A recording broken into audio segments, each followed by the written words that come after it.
Hi ಎಲ್ಲರಿಗೂ ನಮಸ್ಕಾರ. ನಾನು ನಿಮ್ ಗಾಯತ್ರಿ ಜಾಲಿಯಾಳ್ ಮಾತಾಡತೀನಿ. ಇತ್ತೀಚೆಗೆ ನನ್ನ ಬಗ್ಗೆ, ನನ್ನ ಗಂಡನ ಬಗ್ಗೆ ಮುಕ್ಕಳಪ್ಪ ಲವ್ ಜಿಯಾದ್ ಅಂತ ಏನೇನೋ ಸುದ್ದಿ ಆರೋಪ ಹೊರಸಾತಾರ. ಅದೆಲ್ಲ ಸುಳ್ಳು. ಲವ್ ಜಿಯಾದ್ ಏನೂ ಆಗಿಲ್ಲ. ನಾ ಸ್ವ ಇಚ್ಛೆಯಿಂದ ಇಬ್ರು ಪ್ರೀತಿಸಿ ಮದುವೆ ಆಗೇವಿ, ರಿಜಿಸ್ಟರ್ ಮ್ಯಾರೇಜ್ ಕೂಡ ಆಗೇವಿ.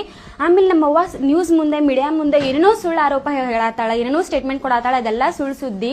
ನಮ್ಮವ್ವ ಮದುವೆ ಆದ್ಮೇಲೆ ಎಷ್ಟೋ ಸಪೋರ್ಟ್ ಮಾಡ್ಯಾಳ ನಮಗ. ಆ ಸಪೋರ್ಟ್ ಮಾಡಿದೆಲ್ಲ ಪ್ರೂಫ್ ನನ್ನ ಕಡೆ ಐತಿ. ಅಪ್ಲೋಡ್ ಮಾಡ್ತೀನಿ ಅಂತ ನಿಮಗೆಲ್ಲ ತಿಳಿಸ್ತೇನೆ ಅಂತ. ಅದೇನೇನು ಪ್ರೂಫ್ ಅಂತಂದ ಈಗ ಯಾರ ಮಾತು ಕೇಳಿ ಹಂಗೆ ಮಾಡತ್ತಾಳ ಗೊತ್ತಿಲ್ಲ, ಯಾರು ಮೈಂಡ್ ವಾಶ್ ಮಾಡ್ಯಾರಂತೂ ಗೊತ್ತಿಲ್ಲ.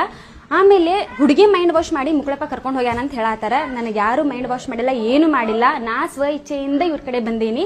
ಆಮೇಲೆ ನನ್ನ ಗಂಡನ ಫ್ಯಾಮಿಲಿಗೆ ಏನಾದ್ರೂ ಅಪಾಯ ಆದ್ರ ಕಾನೂನಿಂದ ನಂಗೆ ನ್ಯಾಯ ಸಿಗ್ಬೇಕಂತ ಕೇಳ್ಕೊತೀನಿ. ನೀವು ಮಾತ್ರ ಏನು ನಂಬಕ್ ಹೋಗ್ಬೇಡ್ರಿ. ಈ ಸುದ್ದಿ ಏನೇನೋ ಸುಳ್ಳು ಹೇಳಾಕತ್ತಾರ. ನಮ್ಮವ್ವ ಅಪ್ಪಗ ಮೈಂಡ್ ವಾಶ್ ಮಾಡಿ ಅವ್ರೇನೇನೋ ಸುಳ್ಳು ಸ್ಟೇಟ್ಮೆಂಟ್ ಕೊಡ್ಸಾತಾರ.